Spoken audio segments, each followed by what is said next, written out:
미국에서 학위까지 받고 공부를 다 마치고 살던 딸이 오래간만에 한국에 있는 엄마한테 휴가를 왔습니다. 얼마나 열심히 공부하고 일했는지 교회 다니는 그가 교회도 안 다니고 공부를 했던 모양이죠. 그래서 엄마가 딸을 데리고 교회에 갔습니다. 가기 싫은 딸을 억지로. 근데 어쨌든 하루 종일 있었던 모양이죠. 갔다 오고 나서 2번 다시는 교회 안 간다고 그랬대요. 가니까 사람들이 너무 이상하고 믿음도 이상하고 어쨌든 그러니까 엄마가 그랬대요. 어떻게 너는 내가 평생을 다녀도 다 모르는데 하루 만에 그걸 다 알 수 있냐고. 어쩌면 이 이야기가 우리가 순교자들을 대할 때의 모습일 수 있습니다. 순교자들이 어떻게 살아왔고 그들의 마음이 그들의 신앙이 어떠했는지 정말 우리가 헤아릴 수 없는 것과 비슷하다고 저는 생각합니다.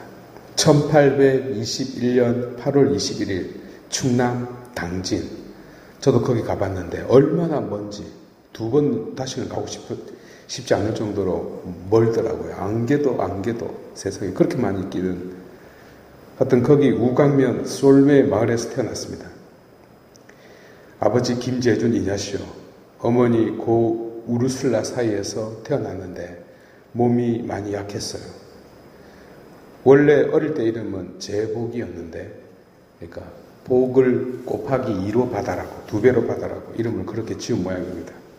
근데 신학생 때 이름을 대건이라고 개명을 했습니다. 아마 무엇을 크게 세운다는 뜻 혹은 무엇을 크게 세우라는 염원을 담지 않았는가 싶습니다. 그가 태어나기 7년 전 1814년 증조부 김진후가 순교를 당했고, 작은 할아버지 김종하는 5년 전에 1816년에 이미 순교를 한 상태였습니다.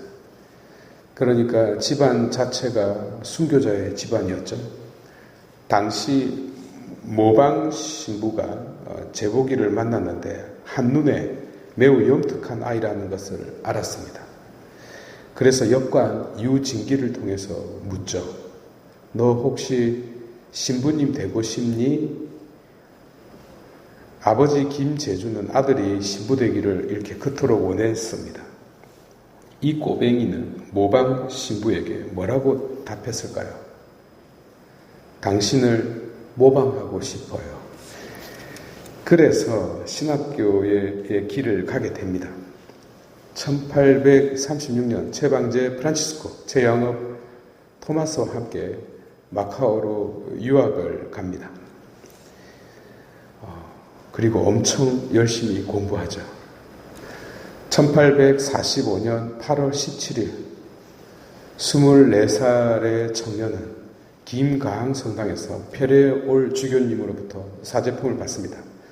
첫 미사는 상하이에서 10km 떨어진 만당이라는 소신학교에서 봉헌되었는데요. 첫 미사가 끝난 뒤 다블리시 신부와 외국 신부 4명 그리고 중국 사람 등 그리고 신자분들은 기쁨에 겨워서 샹하이 트위스트를 췄다고 합니다. 오늘날로 따지면 김대근 신부님은 드물게 천재로 태어난 분입니다. 그런데 우리는 그분을 본받기 위해서 매번 그분을 기리고 있잖아요. 무엇을 본받을까요? 무엇을 본받아야 할까요? 제가 좀 나열해 볼게요. 그분은 목숨 걸고 공부했어요. 정말 목숨을 걸었습니다. 동료 한 명은 죽었고요. 이것이 무엇을 의미하느냐 하면 준비되지 않으면 그날이 와도 아무 소용없다는 뜻입니다. 불행은 급작스럽게 찾아오지만 영광은 갑작스럽게 찾아오지 않습니다. 오직 준비된 자들에게만 주어지는 월계관이 순교입니다. 그분은 언어에도 뛰어났고 지리, 철학, 그리고 그림, 예술까지 못하는 게 없을 정도였습니다. 조선 정부가 김대건 신부님을 국익을 위해서 살려둘 생각까지 했을 정도였습니다. 불어, 라틴어 등등에 능통했습니다. 그리고 부제 때는 고틀랑 신부가 그 고해성사를 주는데 한국말을 모르니까 김대건 신부님이 중간에서 통역을 해서 번역해 줬어요. 그렇게 고해성사 한 번 보는 것조차도 힘들었습니다.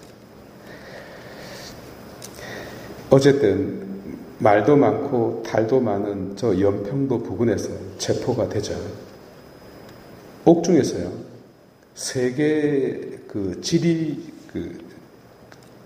를 책을 이렇게 번역할 정도였습니다. 그리고 영국에서 만든 그 세계 지도, 그 라틴어로 되어 있는 세계 지도를 우리말로 옮겨서 당시 헌종에게 바쳐졌습니다. 그래서 살려두려고 했던 겁니다. 그 박학다식함에 놀랐던 거죠. 그런데 우리는 그분에게서 무엇을 본받으려고 하나요? 죽은 것? 죽었다는 사실요? 계속 말씀드리지만 준비되지 않으면 그렇게 죽을 수는 없습니다. 그래서 앞에 모든 그런 어려운 가정은 전부 생략하고 어렵기 때문에 싹 빼고 죽음을 본받자고 이렇게 떠듭니다. 그런데 이 죽음, 곧 이 순교는 일어날 가능성이 없으니까 본받자고 큰 소리 치는 겁니다. 제가 상세히 쫙 나열하면 죽고 싶은 생각 1도 없을 겁니다. 당시의 신학은 매우 엄격했고요. 세속을 적으로 간주했고 그리고 매우 바리삭적인 신앙관을 가졌습니다. 그렇지만 그런 김대건 신분, 그것은 김대건 신부님의 잘못이 아니죠. 그런데 당신은 그 가르침대로 살았습니다. 그렇게 살기가 얼마나 어렵냐면 우리가 그대로 지금 재연을 하려고 하잖아요. 우리는 아무것도 할 수 없을 정도로 어려울 정도였어요. 당시 신앙이 그랬어요. 그래서요, 그렇게 살았던 것 자체가 저는 기적이라고 생각합니다. 2021년에는요, 유네스코 세계 기념인물로 김대건 신부님이 선정되었습니다. 그 이유가 유네스코가 추구하는 이념과 가치가 김대건 신부님이 간직했던 박애, 평등, 인간의 존엄성과 일치했기 때문입니다. 물론 어거지도 있어요. 왜냐하면 본디 기독교 신앙은 인간의 존엄과 평등과 박애의 정신으로 태동했지만 오랜 세월 예컨대 평등과는 거리가 멀었어요. 노예 제도가 언제 폐지되었는데요? 그리고 계급이 언제 타파되었는데요? 1789년 프랑스 혁명 때요. 혁명에 의해서요. 그런데 조선의 박해는 반대로 그 박해의 원인이 계급 타파라고 느꼈을 만큼 천주교는 조선 정부의 매우 위협적인 단체로 부상했습니다. 그러니까 복음 그 자체가 아니고 천주교 신앙이 주장하는 그 목소리가 질서를 흔들었던 겁니다. 이로써 알 수 있는 역사적인 교훈이 무엇이냐면 기독교 신앙은 그 자체로 인간의 존엄성과 떨어질 수 없다는 사실입니다. 복음이 인간을 향하고 인간을 그 대상으로 하고 동시에 그것을 목적으로 하며 인간 그 자체가 종착역임을 알 수 있다는 겁니다. 그래서 공산국가에서 기독교는 숨을 제대로 쉴 수 없는 겁니다. 그들은 인간을 억압하기 때문이죠. 바로 이 인간의 존엄성과 평등 사상은 당시 조선의 수많은 사람들 가슴속에 가라앉아 있던 울분을 토해내게 만들었습니다. 예컨대 저는 조선 사회가 계급 사회인 것을 이해합니다. 그건 역사고 당시 현실이니까 어쩔 수 없었어요. 그런데 자국민을 천민으로 삼은 참 드문 나라였어요. 왜 그럴 수밖에 없었을까요? 경제 규모가 손톱만큼 작았기 때문입니다. 그래서 경제가 그토록 중요한 것입니다. 어쨌든 천주교는 마른 장작에 불을 붙였습니다. 그토록 절박했고요. 그리고 인내심이 한계에 도달합니다. 제가 말씀드렸잖아요. 사람이 언제 화가 나느냐고요. 화를 내느냐고요. 언제 분노를 폭발하느냐라고요. 자기가 무시당했다고 여겨질 때요. 목숨 걸고 덤빕니다. 그것은 내 존재의 근원적 의미와 직결되어 있기 때문입니다. 그래서 여러분, 남을 무시하거나 멸시하면 안 되는 겁니다. 자기 목숨 걸어야 돼요. 그런데 계급에 의해서 생겨난 차이, 그로 인하여 받게 되는 멸시는 정말 말할 수 없는 모욕이 뒤따라오는 법입니다. 이것은 말이나 가르침으로 될 일이 아니고요. 오직 그것을 타파함으로써만 해결할 수 있어요. 그러면 어떻게 되죠? 어떻게 하면 됩니까? 혁명요. 다 뒤엎어버려야 됩니다. 그래서 공산주의 국가에서는 기독교를 허락하지 않는 거예요. 정부가 붕괴된다니까요. 조선은 이렇게 느꼈고요. 이렇게 몰고 갔고요. 이렇게 이용했어요.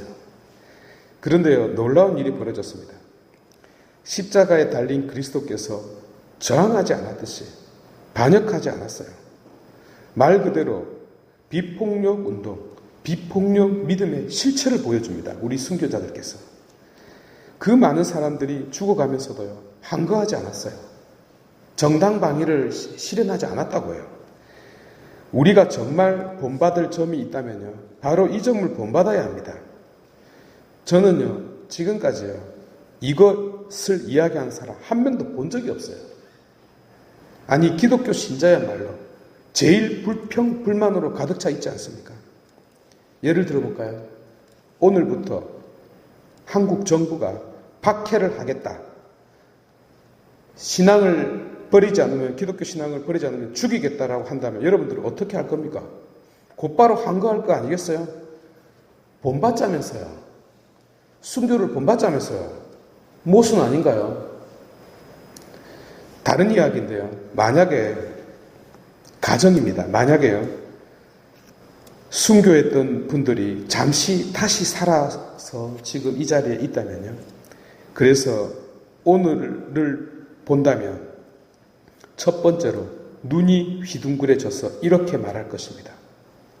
아니, 신앙의 자유가 있다고? 미사를 드릴 수 있다고? 정말입니까? 하고 눈물을 흘릴 것입니다. 아니, 우리나라에 신부님들이 그렇게 많이 있다고요? 깜짝 놀랄 것입니다. 그러니까 지금의 우리와 1도 공감대가 형성되어 있지 않아요. 그러면서 우리는 본받자고 난리 구슬합니다. 제가 심하게 말했으면 양해 바랍니다. 오늘날 천주교는요, 한국 천주교는요, 아니 세상의 모든 기독교는요, 병원 침대 위에서 죽어가고 있는 사람과 같아요. 신앙의 자유가 없어서입니까? 아니요. 미사를 드릴 수 없어서입니까? 아니요. 오히려 그렇게 할 수 있었어요.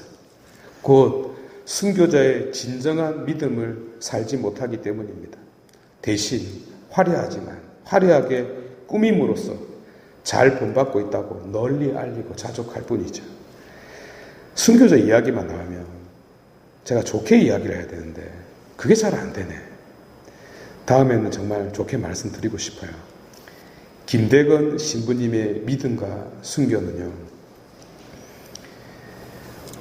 아까 그 딸이 엄마의 신앙을 이해하지 못했던 것과 같을 수 있어요.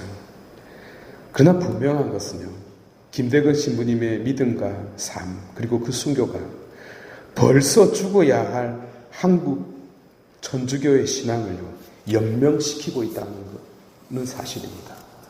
그렇게 중요한 거예요. 우리가 본받아야 할 것고 쳐다봐야 할 곳은요, 단지 죽었다는 사실이 아니에요. 봉헌하도록 합시다.